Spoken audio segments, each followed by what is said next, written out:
Ama sonuca etkisi yok. Evet. Evet.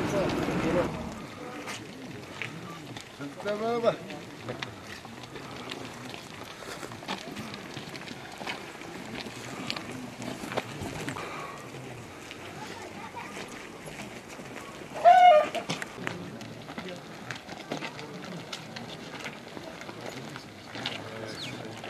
Nasılsın abi? İyi misin? Allah iyilik sağlık versin. Merhaba dayı. Nasılsın? İyi misin? Dayıcım merhaba. İyi misiniz? Hoş geldiniz Sayın Valim. Merhaba, hoş bulduk. Ramazanınız mübarek olsun. Merhaba. Merhaba gençler, nasılsınız? İyi misiniz? Merhaba. Oy! Ne haber ya? Ne haber ya? Sağ ol.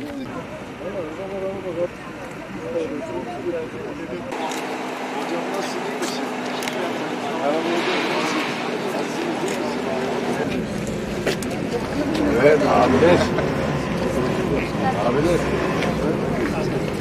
Çekilde sizin de zeytin gıdalarınız var mı? Bakayım. Lo tenés tan ahí, ¿entiendes?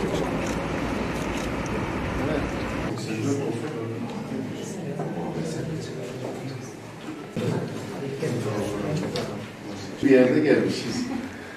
Kirlenme ve avlanma gibi etkiler nedeniyle tehlike altındaki bir tür. Akdeniz foko. Biraz önce görmüştük resimlerde. Acaba var mıydı yok muydu? Vardır.